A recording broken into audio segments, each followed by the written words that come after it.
Good morning, everybody. It is 8:37 a.m. on this wonderful 8th day of February 2024. I am your host, D-Lo the VetBro, coming to you with a new VetBro Reactions brought to you by the Undergun Line podcast. So today, I've been actually waiting for a hot minute for this video to drop by Mandatory Fun Day. I wanted to get what his views were on this congressional hearing that went down with a quality of life panel, and what basically they had all the senior enlisted from every branch except Coast Guard for some reason. They sleep on the Coast Guard, either that or they have no issues with their quality of life. Maybe I'm missing something. Yeah, that or they're throwing some shade that not even the damn Congress looks at them as a military branch. No, but anywho, yeah, for real. If y'all know why Coast Guard wasn't invited to this, please let me know. Do they fall under Homeland Security? I'm not sure. But anywho, I want to hear his breakdown. I listened to this yesterday, to the whole thing. I watched a whole almost 2 hour and some change video of the exchange between the senior enlisted and the Congress. And honestly, I'll be honest. I'll be honest. So I'll be honest with you. It really talked a lot more about housing in for families versus what I thought they were going to discuss. And they talked lot, some about the barracks and stuff like that. But at the end of the day, I I heard a lot of this, so it sounds good. It really sounds good. There was one point where some chick really she tried to come at the command sergeant major of the Marine Corps, who he I think was the most realist out of them all.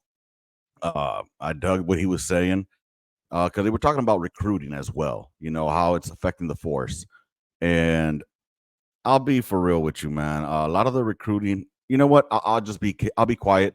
I want to react to what Mandatory Fun Day has to say, and that's what we're here for. So, if this is your first time here, I'd like to welcome you to the Under Gunline Podcast YouTube channel. Do me a quick favor, hit that smash on that subscribe button, hit the notification bell to all, and give me a thumbs up or a thumbs down as you're watching it to see if you dig it or you didn't dig it. But at the end, I want you to comment, leave me something in there. Let's get some dialogue going. All right. I do reply to the comments, and because it's not many of them right now. It's not like I get hundreds. Hell, I don't even get tens. So, anywho, with that said, let's have a conversation, y'all. Mandatory Fun Day. I love your content, brother. Shout out to Mandatory Fun Day. This is in no way an attack on him or even a clown on him. If I do find some stuff to clown on, I will clown. Believe that. But let's go ahead and see what he has to say. All right. Let's go and share the video. So with that said, I just got to get my set up. I should have done this earlier, but I like to do it at the same time because sometimes my mental fucks with me and starts saying, "Oh, you forgot to do this or you forgot to do that," and specifically on the share the audio. So here we go. And if you didn't watch yesterday's episode, go ahead and give it a look at. That was actually one of my funny reactions. I think it was. I'm getting better with the funny versus the not so funny. I don't know. I'm not a comedian. I'm just a dummy with a mic and a computer and a podcast now. So, anyways, before I continue, if you do watch the On the Gunline podcast and you want to be a guest on there, hit me up on the gunline at gmail.com. I'd be glad to schedule you on, and we'll have a shoot the shit episode where we just hang out and talk about your prior service, your time in service, and out of service. You know what I mean? Anything you want to discuss about, all veterans have a voice, and all veterans have stories. So you don't have to be a space shuttle door gunner, smooth operator to just have some stories. Anyway, that's just me being me. And I'll also go ahead and check out the Word on the Streets. I'm working on something for that as well. I don't know exactly what I want to talk about on the Word on the Streets, but it's coming. And I'm working on one more thing. If you watched the last Word on the Streets episode with my boy Doggle, me and him are working on something where it's just him and I reacting to just randomness on the interwebs. That'll be coming here shortly, hopefully within the next week or so. I don't know if I have to make a new channel for that, though. Anywho, I hope y'all will follow me on that as well. All right, we've been talking for about 5 minutes now. Let's go ahead and get into it with mandatory fun day. Sorry, I paused you at this look, but you know he's about to get down. All right, with that said, let's go ahead and hear what the OLT got to say. Your enlisted advisor from every branch of service has spoken to Congress. Some of the issues that they spoke about were troop housing, troop pay, and troop medical access or access to medicine. I'm not a grammatician. I don't I don't know if that's a word. I am gonna tell you guys what I My boy do be talking like he got a touch of the tism though. how I would solve some of these problems, or kind of one of the most important problems at the end of this video. I'm going to kind of talk about what I've read, what I've seen so far, Hmm. kind of some of my thoughts. And please comment, right? If you haven't, please subscribe, Hmm. hit that subscribe button so I can get you as a subscriber and I can see you again. You already got me That as wasn't one. creepy. All right. So Yo, speaking of that, he almost looks like the dude from You from Netflix. I see you now. I see you. the first thing I want to say is that I think that there was a pretty significant sense of urgency in the testimony from our senior enlisted. Okay, it very much seemed like everybody acknowledged that this is a massive problem and it's a problem that we need to address right now. Time meow. And I could not have been more happy. I was pretty torn. I was pretty apprehensive on what this was going to look like. Okay, I've been in a lot of This military fool's gonna make meetings, me and have I to think look I up what said this in the apprehensive last means. video about the same topic. But I've been in a lot of military meetings, and a lot of times what ends up happening is just Death by people PowerPoint. talk about things and they kind of acknowledge things and they say, yeah, this is a problem. We need to do something about this. And then nothing actually ever gets done. That's exactly what this one sounded like. I'll be 100%. I mean, they didn't even. They talked a little bit about the military pay, but not really. But that was more towards the end about the retention. It kind of gets left spoken about. And a lot of times nothing actionable even gets talked about. And even if something actionable does get talked about, it doesn't necessarily get actioned. I feel like I said action way too many times right there, I feel but you, there's sir. no way for me to go back because I don't have I don't have like a time watch or anything. Damn, sir, I didn't know you had a profile for no shaving. Hmm. I'm just playing. Any cool gizmos. Master Chief Petty Officer of the Navy, James Honea. I hope I said his name right, but my name is von Letkeman, and nobody's ever said it right in my entire life. Lieutenant V Had some works of for the me. best quotes, some of the best zingers that I saw in the whole thing. Okay, and I'm going to summarize it for you. He said, we need to address these problems and aggressively address them right now because they are going to get worse and worse, and we are way behind the curve at this point. That's effectively what he said, and I loved hearing it. Okay, I know a lot of Navy guys. I know a lot of people in the Navy, and I know a lot of them are extremely It briefed frustrated, not well, just with the everything they shore said. side living conditions, but also the seaside, the Yeah. underway side. I don't know what the Navy calls that.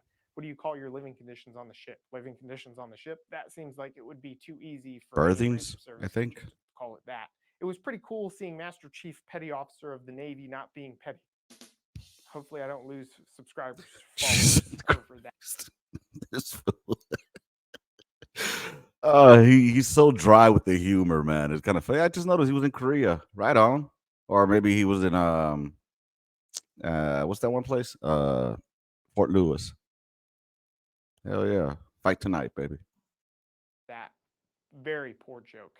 But them saying that we have to start addressing these things today. Now, I'm going to talk about the Army just as an example. So, the Let's do Army it, is sir. allotted about $1 billion a year for housing, like I think in general, but part of that is supposed to go to the maintenance and upkeep of military lodging. Mm-hmm. Okay. And there are some estimates putting the need at well over 6 billion more than we're currently getting to fix Unfortunately, yeah, that money's going to Ukraine or Israel. housing. I I don't know said where it. these estimates are coming from because I don't think that it would cost that much to fix some of the major issues that we're seeing. And again, I'm going to talk about that at the very end of the video. The conditions in the Space Force seem to be relatively good. Oh, yeah, People they're are new. kind of they're not all happy, but they're not unhappy because it's unlivable. They're unhappy because it's not been modernized. It's likely that the Space Force fell in on a lot of Air Force Mm-hmm. lodging. And so, they probably had decent lodging to begin with. I'm not in the Air Force, so I don't know. I don't want to put words in y'all's mouth. But based on what I've seen on Air Force installations, it does seem like the general quality of life is a bit better. Now, Yeah, it does. It really does. Look, when I was in Korea, there's a Air Force base out there, Osan. Osan looked tight. You know what I'm saying? I wonder if that's Club Stereo still out there. Anyway, Osan looked tight back there. The Air Force definitely has a higher standard for their airmen to live in. You know what I mean? And that's in part of why we clown them. Should it be all standardized to where we all have that same quality of life? I think so. It'd be cool if it was all square across the board. I saw a video actually that the Command Sergeant Major of the Army, I'm sorry, Command Sergeant Major of the Marine Corps made about their new barracks, and I got to tell you, man, that shit was popping. I mean, it looked awesome. Like they had a little gym out there, little rec room. It looked fire, man. It really did. And I think that would definitely help boost the morale of the service members, you know, living standards, I guess. a lot of this stuff is getting put kind of on hold, or they're pumping the brakes a little bit in anticipation of the results of the quadrennial review of military compensation. Fuck is This is a study basically that's done about every 4 years, or Ah, exactly every 4 years. I don't know why I said about, probably because I'm an intel analyst. The quadrennial review of military compensation looks at a number of different things on how service members are compensated in total. A mm-hmm, lot of people don't factor in, for example, the medical care that we get. And I get it. mm-hmm. Sometimes it's hard to get access to, but there is a value you can assess with that. There Okay. you And go, so sir. the results of that won't be available until early 2025. And so a lot of the kind of actions that individuals want to take based on this testimony and based on the plan that our seniors are coming up with, it's just not going to happen until the results of that study are out. And Uh, Pumping the brakes real quick. I don't know how long it's taking for these service members to actually get medical treatment that's needed. I will say that the military is known for trying to troubleshoot you. In other words, like, well, let's try this first, and then let's try this second, and then let's try this third. It took about 9 years before I finally got an MRI, and that was because I was med boarding. Before the med board, I had one doctor tell me, I bullshit you not, when my back was really fucked up and I couldn't even get out of bed. I finally was able to get to the ER. I was like, if I was a football player, or an athlete, there wouldn't be an issue getting this done, because it costs money. You know what I'm saying? And you know what that doc told me? Well, you're not a multi-million-dollar athlete, are you? And that right there, my friends, was where I was like, this motherfucker. But I wanted to get seen, so I kept my mouth shut and Charlie mic'd. And they just gave me what was it, Tramadol for muscle spasm or some shit. personally, I think that's good for us. Okay. I think the more data they can collect, the worse that they're going to see kind of the living conditions are. It is a literal running joke. It is a literal running joke that every barracks in the Army has mold in it. And I assume it's probably very similar for the Marine Corps. The Government Accountability Office, which I didn't even know was a thing, but the GO went to 6 different installations and found the living conditions at every single one of them subpar. That sucks. Now, quality of life is not just housing, and I've talked a lot about housing. Quality of life is also pay and access to. Before we get to the pay and what he's talking about, most of the conversation during that 2 hour damn hearing had to do with housing, fucking housing. I looked it up on YouTube and it was almost falling asleep, bro. But yeah. And you know what's fucked up is I expected there to be more representation from Congress there, as much as they say they love the troops, but there wasn't. Medical care. Okay. I didn't see a ton of talk about the medical care access Mhm. specifically in my readings. Now, that doesn't mean that they didn't talk about it, but I am going to talk about the pay They because that is over. something that they talked about that they were very brazen about. So, 2007 was actually the last time that we had a targeted pay increase. And that means not just a percentage pay increase to attempt to keep up with inflation, but also an additional pay increase on top of that. So 2007 was the last time enlisted and warrant officers specifically got a targeted pay increase instead of just the percentage that the military does every year. And that percentage fluctuates based on a number of factors. This year, we're getting a 5.2% pay raise, which many of us have seen at this point. If you haven't seen it, you got to go to finance. Good luck with that. Yeah. Not even going to start. Sorry, I paused it because I'm looking at my axolotl over here. Looks like he's struggling with something, but he'll be all right.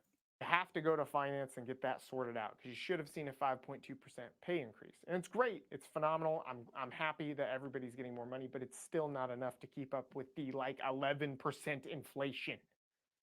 But it was actually Master Sergeant of the Air Force, Joanne Bass, that brought this fact to light. She clearly did her research. She clearly came prepared with facts. And I love that. It shows me that she legitimately cares. She knew the historical data. This has not happened. And so now what's being talked about is fully funding. And I know I'm doing a lot of air quotes in this video. Okay. Right? I'm trying. You know what? I'm just looking at something right now, bro. What's being I think that we probably looked at the different one because the one that I saw, the next to her was the Space Force dude. It wasn't the SEAC. Now is fully funding the basic allowance for housing, and every branch of service has an equivalent. We just call it BAH in the Army, basic allowance for housing. Okay, fully funding it. Now I didn't know this until I read about it in the articles based on the testimony from our senior enlisted. But BAH is only funded at like 95%. And it has been since like 2015. What he just said, 100%. I had no idea that they were taking out 5% of out of the BAH. So good old fucking government always finding a way to give you that green weenie. Very, very, very frustrating. Okay, I don't understand why when we need to make like cuts to pay or cuts to expenses, why it comes out of the stuff that we are supposed to be Preach. Getting. The service members. That's right. This 5% increase to BAH would. Damn, I almost thought he was about to get passionate with that. Didn't he look like he had that NCO about to come out? Like, what the fuck is going on with you motherfuckers? Why are you taking our pay away instead of your own pay? That's what I thought he was going to do right there. My bad, MFD. Equate to somewhere between $50 and $200, depending on your pay grade, in increased housing allowance, which is phenomenal. I've talked to a number of junior service members in preparation for this video. And I'll tell you right now, that $50 to $200 would go a long way because that's what I've talked to 0 service members. I'm just a vet bro reacting. What some people are paying over BH, or many people are paying over BH for their utilities. Okay, I pause you right there for 1 second, sir. Well, you know what? Let me let you finish your thought. As an example, or increased fuel costs to get to and from their place of dwelling in the installation. Traffic on Fort Cavazos can be absolutely insane. Fort Hood, y'all. Insane in the mornings. The first time I was stationed at Fort Cavazos, formerly Fort Hood, y'all, known as Fort Hood, it actually took me about 20 minutes to get to work, and I lived on post. You probably lived over by Warrior Way, and your unit was probably over there by Clear Creek, right? I lived in the housing encampment closest to the main gate, and I had to drive all the way to Clear Creek. And any of you that just about the same station at Fort Hood or Fort Cavazos, you're probably smiling now because you know that name, Clear Creek. Yes. Fun little road. Yeah, it leads you to Turkey Run. Yes, sir. Turkey Run is the Widowmaker. I told you guys at the end of this video, I would tell you how I would fix this. All right, sir. The budget. Okay. First things first. One thing he hasn't touched on, which I thought he was going to touch on. Sir, we also got to talk about service members living within their means. All right. Before we continue, we need to talk about the service members living within their means, not going out and buying vehicles that they can't afford at high interest rates and then not have money to buy gas for it. That's one. Let's talk about that. I'm not trying to fucking be a dick here. I'm just being real. You got to stay within your means. You know, for those that live on post and off post, let's be realistic. A lot of us, when when we live off post and get that BAH, the first thing we're going to go do is find a house that or an apartment that is way less than what we get paid for BAH. All right. And so we'll get, if just an example, when I was at Fort Stewart, I was getting 1,200 for BAH, and I had an apartment where I only paid 600. You know what I'm saying? And then yeah, you got your bills to factor in, but that's still less than that extra 600. You know what I'm saying? So let's be realistic. We do certain things to fatten our pockets, to live a lifestyle that we probably can't afford. And I know for myself, I'm one of those that, I wanted to have certain things, but thinking back hindsight, I should have saved that money instead, and I wouldn't, have been in debt. For just maintaining military housing is absolutely insane already. $1 billion for just the Army, I think it's just the Army, is a ton of money. And again, it might be every branch of service pulls from that billion. I don't know. But it's a ton of money regardless, even if it is every branch of service. That too. It's come to the point, I think, that $1 billion doesn't sound like much anymore, sir, because every time we start hearing about the debt that we're in as a country or not, it's always in the trillions now. You know what I mean? So billions, what used to seem like something unimaginable, has become like the hundred thousands. You know what I mean? Like, oh, okay. So I just think that you're 100% on that. That is a lot of money, and the Army needs to be doing something about our barracks living. The barracks conditions, I remember in Fort Carson, were not the greatest. They needed to be updated. The ones on Fort Hood, when I left, it was right off a battalion over by the Popeyes. We had our PT field right across from our battalion. Um, it was where 277 FA was when we got. Well, I think they converted to 582 right there. So wherever 582 FA was, the barracks in the back, those were brand new. They were popping. They looked really good, man. So the living standards were increasing. You know what I mean? But it's also the duty of the soldiers to maintain their living conditions. Mold is not just going to grow from nowhere. I'm just saying. I'm not blaming it on the current soldiers. I'm blaming it on the soldiers of the past as well.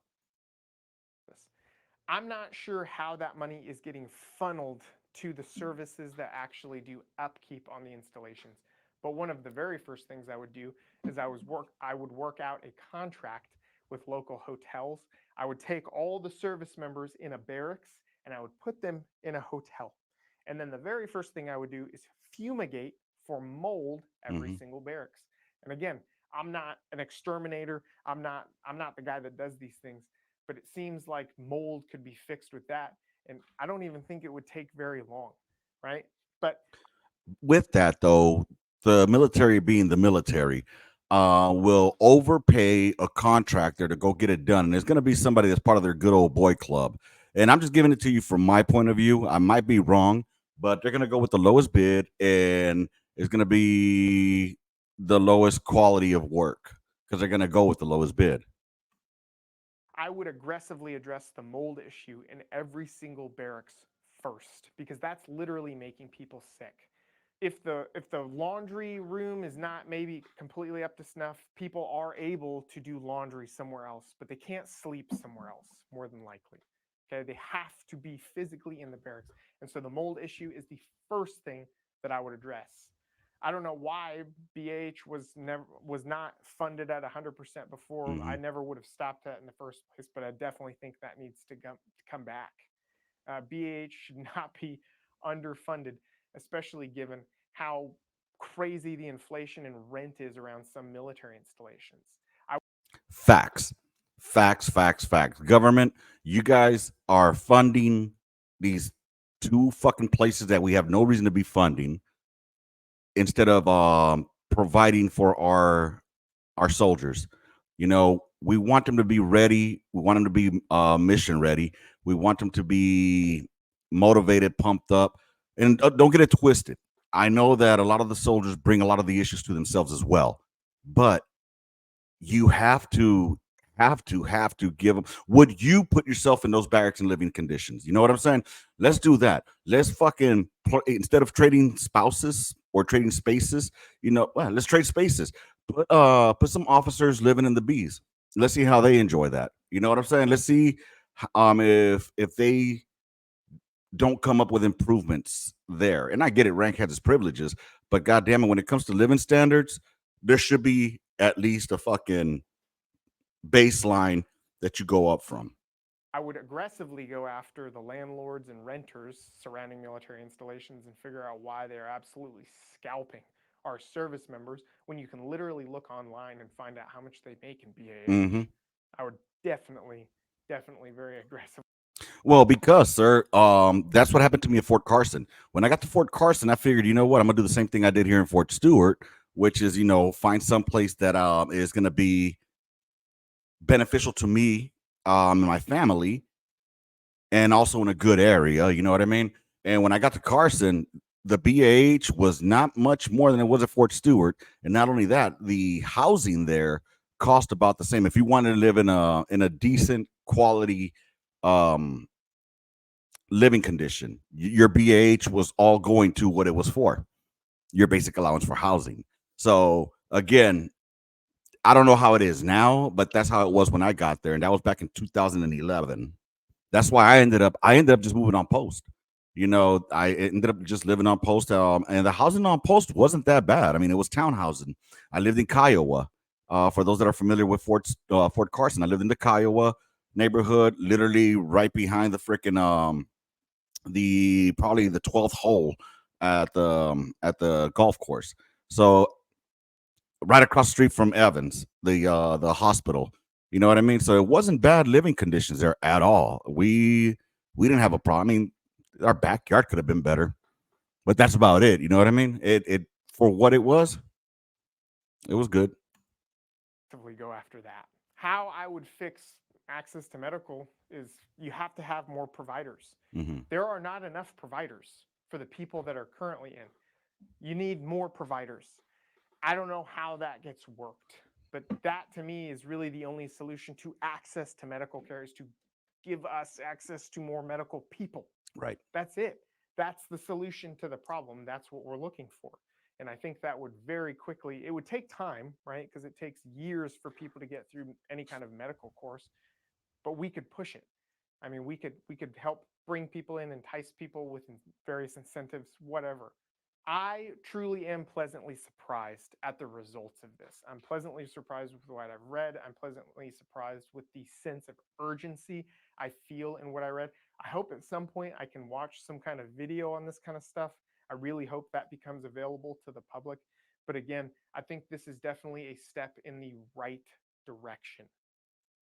Hey, sir, I appreciate that, and I'm gonna go ahead and I want to check out that military pay one that you just had. To be honest, so we're gonna keep this reaction going a little bit longer. I truly am pleasantly surprised So, at the results of this. Let me just there we go. With what I've read, I'm pleasant. Let's go ahead and see what. Hey, if y'all still here with me, I appreciate y'all. Military pay is But let's talk about it. A key issue. I don't know what I was just doing. Sorry, my computer's being my computer now, acting all slow like if it's DSL, acting like AOL. There we go. What's up, sir? What you got for us today? But yeah, that last video he just talked about, a lot of it had to do with they did at the end of that hearing, they were talking about, how is this affecting recruiting? How can we recruit more people? And the Sergeant Major of the Marine Corps just pretty much put it bluntly, like, well, I think all the Sergeant Majors did, or all their Senior Enlisted did, where there's nobody, they have a bad perception of the military, and a perception that it used to be that people wanted to be in the military. People would join the military because they wanted to serve their country. There used to be an honor in serving in the military, and that's gone. Now it's been played with all these thoughts of, oh, you're just going to come out with PTSD, or you're going to get hurt and they're not going to take care of you. One, PTSD is not as rampant as they make it seem in the media. Okay. a lot of those cats, honestly, I think are fucking faking the funk just because they know they're gonna get if it's service connected, they're gonna get paid. You know what I mean? And now those motherfuckers, they're the ones that clog up the goddamn system for all the ones that actually are living with PTSD or any kind of mental issues. All right, you don't get. You know what? I'm gonna stop because I'm gonna go on a fucking rant that I don't want to go on right now, and it's pissing me the fuck off. Anywho, let's check out what the LT's talking about over here with the pay. Key issue. I don't know what I was just doing with my hands. I'm sorry. Military pay is set to be a key issue for Congress going into the foreseeable future, I would assume, until we figure out this recruiting issue, okay? And not just any military pay, enlisted pay specifically. We are getting a 5.2% pay raise this year, which is like one of the largest in the last 30 years. Our pay is like me after Arm Day, okay? It's pumped. I hope that lands and I just didn't look ridiculous for no reason. You did, sir. I love all of you. Military pay is going to get a bump of 5.2%. Now, anybody that knows basic math, right? I know basic math, okay? I've told you guys this before. I got to stop making. Look, man, I was a 13 Bravo for a reason. All right. I know basic math. When you tell me I'm getting a 5.3% raise, I have no idea what the hell that means. How about you just tell me, hey, if you're making this much, you're going to make this much. That makes it easier for me, especially since we're all on damn pay grade and we know what we get paid. Just tell us how much. Just put a little number. You get this much as an E6 with 8 years plus your whatever raise is going to be this. All right, monthly. In this joke in every video, but I majored in exercise science, and so I did that because they don't have any math in exercise science degrees. There's just 2 classes. But anybody And this that knows was MI. basic math knows that 5.2% is still not keeping up with inflation. But the fact that they're even looking at it is pretty cool. Okay.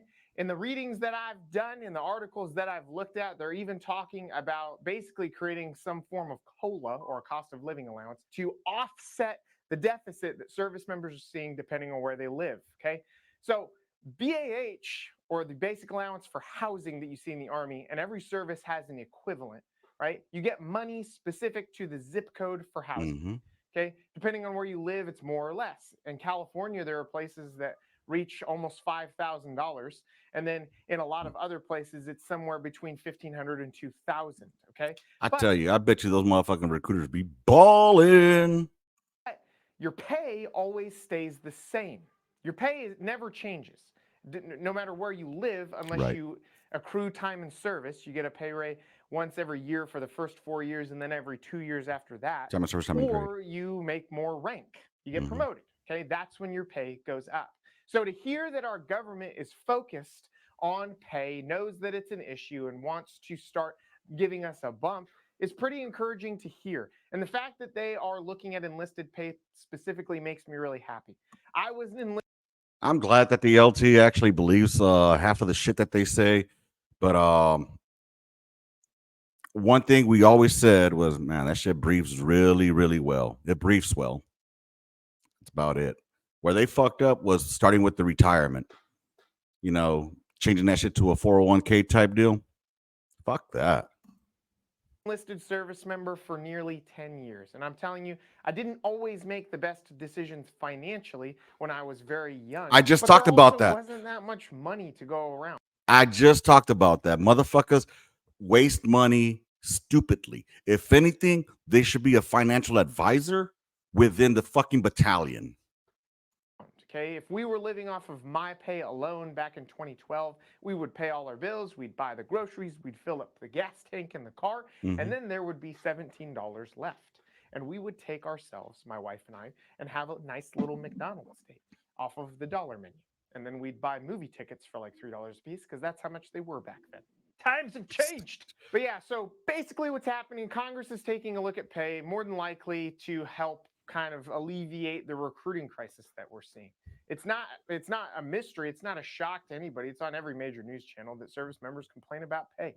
Okay. And back in the day, you know, I didn't put much merit into it. Even when I was broke, I knew I was broke because I was making bad decisions. But I can't even imagine the guys that are trying to make it right now first joining, right? It would be extremely difficult to live off of that singular income. And people in the military want to have families, okay? And when you have a family, somebody's got to stay home with the kids. There's not enough money to send them to daycare. It is what it is. You're looking at a lot. That's one thing they touched on as well. Daycare. Check it. I'll tell you what. Look, if you're in the bees, you make enough to live. All right. Let's be just real. Nobody told you to go buy that motherfucking charger at 18%, losing half your goddamn check every month. Nobody told you to go get that. You know what I'm saying? You got yourself a beater, used, whatever. You just need to get from point A to point B. But no, you want to keep up with the Kardashians. Anywho, but for those that do have children, all right, I feel you on this one. Because when I was living on post, my old lady, she said she wanted to work. I'm like, all right, fuck it, go get a job, man. I ain't gonna stop you. Go do what you got to do. Bring in more income. That's cool. Because again, we wanted to live a certain quality of life. You know what I mean? We wanted to live a certain lifestyle. So that certain lifestyle costs money. She wanted to bring in money. So guess what? She went and she went to go get a job out there. It was in the Springs, and what she was making, honestly, was just paying for the fucking daycare because we had two kids. They were in daycare, and it made no sense. She was just working to pay for daycare. That's it. It was no point. So she just started staying home instead with the kids. You know what I mean? So they need to do something about that for sure. For sure. That shit is it's out of hand, yo. Damn, this is taking longer than I didn't want to go that long. But at the end of the day, let's see what else he has to say. A lot of young people, a lot of young spouses, right, that probably don't have a ton of employable skills. A pay bump is much warranted, much needed, and it couldn't be coming at a better time. Representative Don Bacon, a Republican out of, I believe, Nebraska, heads a specific committee in Congress. And I've tried my best to memorize this, but I can't because it's too long. The name is too long. Okay, so saying the one with the every goddamn consonant in it. Services Committee's Special Military Quality of Life Panel. Sounds like your last name. He says not only is enlisted pay going to get a look, specifically junior enlisted. Now, I've read a couple different things depending on where you look, but what I'm seeing is E6 and below, right? They're talking about bumping E6 and below pay. At the time, once you make E7 in the military, you're a little bit older, you're probably better at managing money, you've got some kind of nest egg. And so I think they're looking at that population because that population is often younger. You can get promoted to E6 in the Army as quickly as 4 or 5 years in, right? So you could potentially still be quite young and be in E6. And so I'm glad that they're looking at that population specifically because that population is the one that's probably hurting the most. Now, how quickly this is going to happen is anybody's guess. Nothing really happens fast in the government. Leaders in the Pentagon are saying they want to wait until the quadrennial review of military compensation is complete, which would be complete sometime in January of 2025. Okay. And I just said a term that a lot of you probably don't know about because I didn't know about it until I started reading for this video. So we're going to learn together. The quadrennial review of military compensation is something we heard about this earlier, sir. Good. Everything's more expensive. You look at prices, right, which are readily available online 3 or 4 years ago at pretty much any grocery store. There are things that have tripled or 12 or more hours in a workday. So the ability to have like a secondary income of any kind is extremely limited. Extremely limited. Anybody else in that situation, anybody else in kind of dire financial straits? All right. I think I've done enough on this one. It's been 40 minutes. I'm not gonna hold y'all here hostage. Y'all want to go see it? It's go check out the Mandatory Fund Day, homie. The video is "This is how the military is addressing low pay on Mandatory Fund Day." Go check him out. I'm done with this today, y'all. And it's pissing me off the more I think about it because honestly, like I said, it briefs well. Honestly, it just fucking briefs well. These motherfuckers are quick to send money to all these motherfucking conflicts, but won't take care of our soldiers. When I was an NCO, that was my job, was to take care of my soldiers. And my soldiers lived pretty well. I did their checks in their rooms, but I didn't do it like I was checking the room. I'd go pay them a visit, hang out with them. I got to know my soldiers. And, if there was any issues, we would address them. But again, I never had any issues with it. So, anywho, before I start going nowhere fast. Just know, mandatory fun day. I appreciate your knowledge that you brought in here. I personally, what I got from that damn congressional hearing thing was the recruiting numbers are low a lot because there's no want by the civilian sector to join. You know what I mean? Because the civilian sector has more promising careers for them. But the military itself is a wonderful career. It's a great career, but it's been demonized, and that needs to be changed. All right, it needs to be changed. Not only that, being patriotic has been demonized. It used to be that people wanted to join the service because it's honorable, because it had family members that served in the military. And honestly, I'll say it again. This shit goes to wokeism, y'all. People do not want to go into the military just to be taught classes in how to be diverse and how to watch your language and watch your step. People want to join the military because they want to go and boom, boom, boom. You know what I'm saying? Granted, after you've been there, you come back with a different state of mind. But hey, we were all there at one time. We joined because we wanted to experience something that not everybody could do. And you know what? I'm gonna take it back to my drill sergeant. My drill sergeant said one time, you know why basic training is hard? It's meant to weed out the weak. It's meant so not everybody could say that I'm a soldier. That's why it was made tough, because you wanted somebody who wasn't going to give up on themselves, and even if they did, with the proper motivation, they will continue. You know what I'm saying? But those that don't, you weed them out. We don't need you. We don't want you. But and there used to be some kind of honor in that. Like, yeah, I was able to do this shit. Not everybody can do it. Yeah, everybody should be allowed to go ahead and we can entertain everyone trying to come in. But at the end of the day, if you can't hack it through 9 weeks of basic training because it's too tough on your mental, or because you're getting yelled at, or because too physically straining, then you know what? You don't belong in the military. That's plain and fucking simple. Again, it used to be like, oh man, I was proud that this person was in the military because it's something tough to do. Not everybody can do it. Now they just fucking open the floodgates to let everybody in, no matter what. All right. And that's not a shot at the Navy, with the Navy opening the floodgates on allowing non-GED or non-high school GED. I think that's 100% the way they should go. If you can pass the ASVAB with a 50 or more, then you're good, because you're passing it with a higher score than motherfuckers with a high school diploma or GED. You know what I'm saying? And then within that first term, tell them, hey, if you want to re-enlist, you got to get your GED. I guarantee you, once they're used to that lifestyle, they'll probably already have it before their term is up to re-enlist. So I'm just saying, there's things to do out there. With that being said, I'm done with this one, y'all. I hope y'all enjoyed this. Let me know if I'm wrong, I'm right, or indifferent. Let's have a conversation in the comments. With that said, it is now 9:21 a.m. Y'all have a wonderful Thursday. Love, peace, and hair grease. D-Lo, the VetBro, letting you go. Deuces, y'all.